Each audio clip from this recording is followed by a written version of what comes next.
머리부터 발가락까지 쭉 이제 통증을 정리하고 있는데 오늘은 발가락 통증의 마지막 시간이에요. 족지관 신경초종에 대해서 간단히 말씀드릴게요. 뭔지 들어보신 적은 잘 없죠?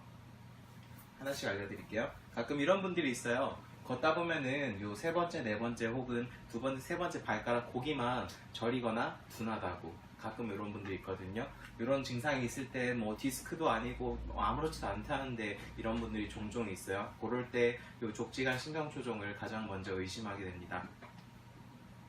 족지관 신경초종을 풀어서 이제 생각을 해보면 족지관은 발가락 사이라는 뜻이고 거기서 신경이 종이란 건 부었다는 뜻이에요. 신경이 부어가지고 아프다 이런 뜻이고요.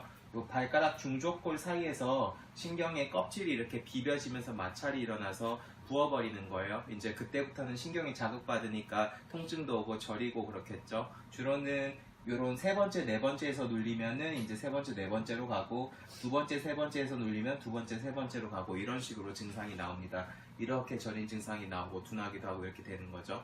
뭐 다른 데서는 모튼 신경종이라고 부르기도 합니다. 네, 주증상은 이거예요. 이런 데가 저려요. 혹은 무감각해요. 요렇게 표현을 많이 하시고요. 주로는 3, 4지 사이가 많고 이제 그 다음에 2, 3지 사이도 꽤 많은 편입니다. 신경은 압박 정도에 따라서 증상 느끼는 게 조금씩은 달라요. 일단은 조금의 자극만 있으면 처음엔 통증을 많이 느끼게 되고요. 요게 이제 좀 속에까지 들어갔어요. 이러면 통증과 함께 저리다든지 이런 감각 이상을 같이 느끼시게 되고 어떤 분들은 좀 마비가 된 것 같다 이렇게 느끼시는 분들도 있고요. 만약에 이런 식으로 완전히 끊어졌다 하면 이때부터는 통증은 그다지 심하지 않아요. 근데 감각이 없어요. 둔하고 이런 걸 많이 느끼시게 되죠. 진단은 발을 이렇게 꾹 눌러보면 돼요. 양쪽에서 꽉 눌러보면요. 요 사이에서 신경이 부어서 아플 테니까 찌릿하고 증상이 나오겠죠. 그러면 이제 그때부터는 하나하나 사이를 눌러보는 거예요. 그런 식으로 눌렀을 때 부분 쪽에 누르면은 찌릿하고 아프겠죠. 그런 걸로 진단하게 됩니다.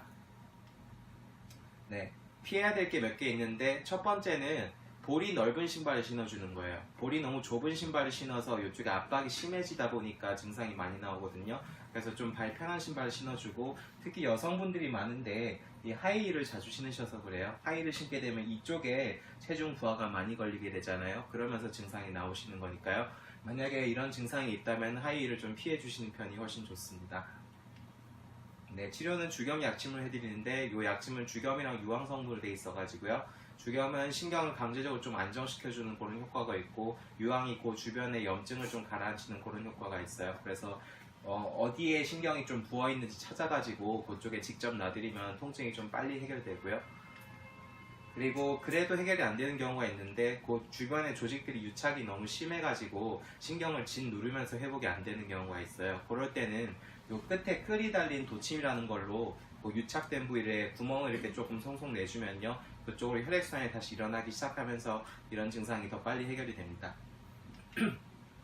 여기까지 족지관 신경초종에 대해서 간단히 말씀드렸고 이 증상이 은근 많으세요. 근데 대수롭지 않게 생각하는 경우가 많은데 왜냐하면 통증이 막 못 견딜 정도로 그렇게 심하진 않아요. 그냥 좀 저리네? 좀 무감각하네? 뭐 이 정도로 느끼시거든요.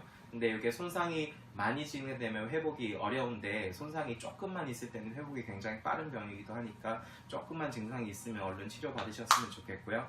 만약에 그런 증상들이 지금 나한테 있다 하면은 어디로 오셔서 치료받으시면 될까요?